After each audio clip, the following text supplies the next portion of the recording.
Episode 4 of our Shadow and Bone Season 2 book versus show analysis. I am going to go through this scene by scene and discuss what changes were made from the books and what scenes are directly out of the books. As has been the case with basically this entire season, I will be discussing book spoilers for Siege and Storm, Ruin and Rising, and Crooked Kingdom. Comment below and let me know who your favorite character in Shadow and Bone is, and let's get into it. In the first scene, we see Alina saying that she can take charge of the Second Army. This is the Grisha army, and this is something she does in the books in Siege and Storm. However, she doesn't get that much pushback for taking charge of the Second Army, and next we have Nikolai announcing that he and Alina are engaged, which is not something that happens in the book. So Nikolai does propose to Alina, but Alina does not accept his proposal, and while he continues to flirt and make advances, Alina never agrees to even do a fake proposal with him. In the next scene, we see what happened to Jania after the Nikolai attacked her. This is something that kind of sort of happened in the book, but not exactly in this way. So in the book, the Darkling is the one who kidnaps Alina, and there is a battle against the Darkling, and Jania has an opportunity to stop Alina from getting away, but Jania does not stop her, and the Darkling sees this, and he punishes Jania by sending the Nikolai on her. The Nikolai do create permanent scarring on her, and they also destroy one of her eyes, so she is now blind in one eye. This is not something we know until the end of Siege and Storm, because we don't really know what happened to her between the time that Alina left the Darkling and she shows up at the end of Siege and Storm. The Darkling is also trying to use Bagra's bones as an amplifier. This is something Grisha have sometimes done in the past, but it is generally frowned upon among magic users. Flipping over to the Crow side of things, we have Kaz flashbacks. Pretty much everything that has happened in the Kaz flashbacks is something that happened in the book. A lot of this is revealed in the Six of Crows book, although it comes into play a lot in Crooked Kingdom, and so far the show has been following the plotline of Crooked Kingdom. Next, we get a scene of the Crows planning something, and we have Jesper and Wylan trying on masks. This happens a little bit different in the book, but it is something that happens in the book. So in the book, the Crows decide to pose as a theater company putting on a new show. They're trying to drum up support for the show, and they are going out in the streets handing out masks, sometimes handing out coins. They are trying to sing songs and get the crowd rowdy and cause a commotion, which happens in the books. In the show, this is basically a festival or a holiday, and that's why people are wearing masks, not necessarily that it has anything to do with a theater company.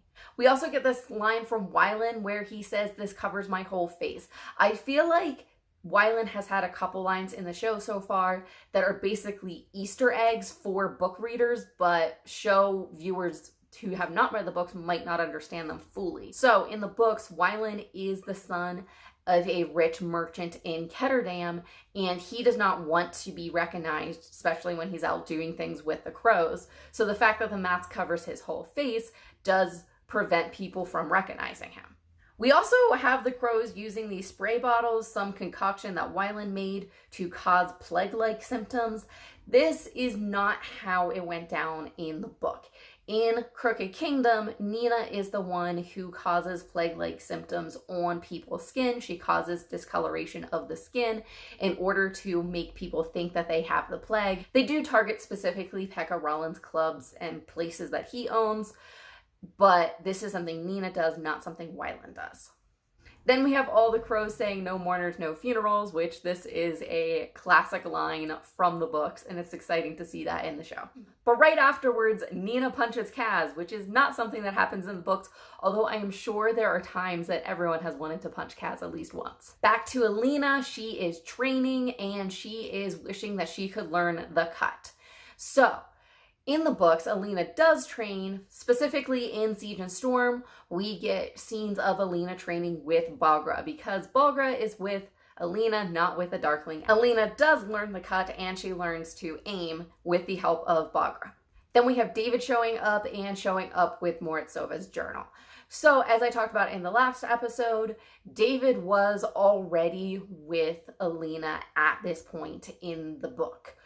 he was not hanging out with the Darkling at all. And they got the journal whenever they had the battle with the Darkling and stole the journal at that point. So this is something Alina already had at this point in the book. David does show remorse for things that he has done to Alina in the name of the Darkling, which is something that happens in the book as well. He was the one who fastened the collar to Alina, and he is sorry for that in the book. So I guess you could say this is taking inspiration from the book, but it didn't exactly happen this way. We have Alina talking about Merzost, which is corrupt magic, and Alina talking about maybe making monsters of light as opposed to the Darkling's monsters of darkness. This is something that didn't exactly happen this way in the book, but I'll get back to that in a little bit. Mel approaches Talia with the book, Lives of Saints, and talks about this mythical sword that is in this book and how it could help them defeat the Darkling. This book is something that you can get in real life. This is an in-world book, but it's also a book that you can go purchase. It is called The Lives of Saints, just as it is in the books. However, this particular story is never really discussed in the Grisha trilogy. So it's only discussed in the Lives of the Saints book, and they don't go after the sword. It is pretty cool, though, that they have a nod to them studying the Lives of the Saints in the stories. Flipping back to the Crows, we have Nina showing up to Pekka Rollin with Kaz in tow because she is a heartrender and she has almost incapacitated him. This didn't happen in the books. However, there are a lot of things in this scene that did happen in the books. Again, at this point, Nina is the one spreading the quote plague, and she is not here with the confrontation of Pekka Rollins. Also in the books, people figure out that Wylan is working with Kaz, and they capture Wylan and decide to torture him until Wylan reveals Kaz's plans. This feels like a combination of what happened in the books, but we now have Kaz being the one that's beaten up. In the books, Kaz knows that something could happen to Wylan, so Kaz and Wylan concoct a fake story for Wylan to give up while he's being beaten. All of this ends with a confrontation with Pekka, and then many of the lines in this scene between Kaz and Pekka are something that happens directly from the books, particularly about Kaz threatening Pekka's son. Kaz also pulls out one of Albie's toys, although in the book it is a lion rather than a train. Moving on to Inej, we have Inej planting plague stuff in the harbor, and she finds people that were probably being held as slaves. Inej then decides to free them. This is not something that happens in the books, although given what we know of Inej's character, I would say it's possible something like this could happen. Flipping back to the Alina side of things, we have Mel being caught as a deserter, particularly him being turned in by Vasily. This is not something that happened in the books. Mel is never caught as a deserter. But it might be alluding to something that happens in the books as far as Vasily is concerned. In the books, Vasily does try to lower the draft age for the army, and he also wants all deserters killed as an example so that way fewer people desert. So I feel like this is maybe a reference to that, but we're also putting a main character in peril, which doesn't exactly happen in the books. Of course, Alina is not actually engaged to Nikolai in the books, so she doesn't get this special dress tailored for her, and she doesn't get this visit from Vasily. I feel like the show is making Vasily much more sinister than he was in the books. In the books, he was not a good leader. He was often drinking and he was at brothels, and then whenever he was coming up with ideas, they weren't necessarily the greatest ideas, such as lowering the draft age. So I feel like the show is making him more evil than he was, although he wasn't a likable character in the books either. Flipping back to the Crow side of things, we have Pekka in the cemetery and then finding out that his boy was not buried alive.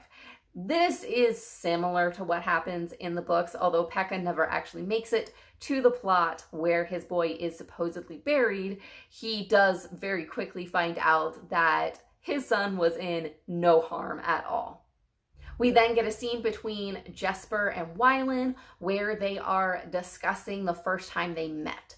In Six of Crows, Jesper and Wylan have not met prior to that book. However, they do pretty much flirt with each other and they do get together in the books, so I guess you could say this is plausible, but not exactly what happened in the books. Then we have this really interesting scene between Inej and Kaz, where Kaz is basically saying he can't trust Inej anymore. This is not something that happened in the book at all, and I'm really curious where they're going to go after this scene. Flipping back to Alina, we have Nikolai giving Alina the Lansov Emerald. This is something that he does in the book Ruin and Rising. However, Alina is not interested in marriage with him, and she does not wear the Lansov Emerald. Nikolai does insist that she keep it in case she changes her mind, but Alina never does. Then we have a scene with Alina and Nikolai, and we discover that Nikolai is a bastard. This is something that is true from the books. I think we actually know it a little bit earlier than this in the books, but it is something that is true. Nikolai is not the legitimate heir to the throne. In the next scene, we have the engagement party, whereas in the books, this was actually Nikolai's birthday party because, again, Alina and Nikolai were never engaged, although we do have a celebration here. And during that celebration, the Darkling shows up. The Darkling shows up with his Nichavoya and very quickly kills Vasily. In this next scene, we have Alina seeing visions of the Darkling, and she follows him, and we soon discover that other people cannot also see the Darkling. This is something that we established much earlier in Siege and Storm in the book, because Alina does continuously have visions of the Darkling, but other people around her cannot see him. In the next scene, we have Baghra and Jania escaping, and I want to discuss these characters a little bit. I don't think I've said this so far in the book versus show analysis, but after the events of Shadow and Bone, where Baghra helps Alina escape the Darkling burns Baghra's eyes out, and she is blind for the rest of the series. That's not something that has happened in the show so far. On top of that, Baghra is not with the Darkling at this point in the books, whereas in the show, she is a prisoner of the Darkling.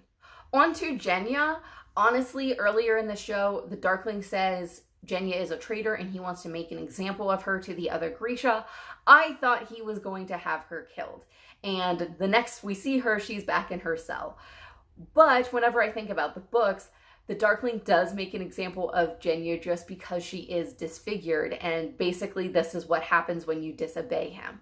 So I think I just got caught up in the show and forgot exactly what the Darkling's motivations were, but also they could have changed things. In the final scenes of Siege and Storm, during the confrontation between the Darkling and Alina, the Darkling brings Jania in to show his power and to show what he does to people who betray him. So this is in line with what he would do whenever he says he was trying to make an example of her. And in the final scene in the show, we have a confrontation between the Darkling and Alina. This is not exactly how it happened in the books. So at the end of the book, Siege and Storm, the Darkling does attack. They decide to escape through these tunnels that are built underneath the chapel. They run into the chapel and the Darkling confronts them there. Alina and the Darkling have a showdown where Alina actually takes a hold of him, and because of the connection between them, can draw on his powers, and she actually uses Merzost at this point to create her own shadow army. She also is pulling power from the Darkling, and she almost kills both of them, but the chapel is also crumbling down around them, and Mel grabs Alina and pulls her out of the chapel before the chapel falls and kills them both.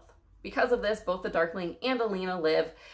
Alina escapes in the tunnels underneath the chapel, and we are left with the third book still. A similar thing happened here in the show, although it did not happen the same way. And that is all the things different that I could find in Shadow and Bone Season 2, Episode 4. Let me know if I missed anything. Discuss with me what you thought of this episode. I was actually quite pleased with this episode despite the differences. I thought they did a really good job at telling the story. While changing some things, they kept the heart of it. I will be making more of these, so subscribe to the channel if you want to see that, and I hope to see you in another video.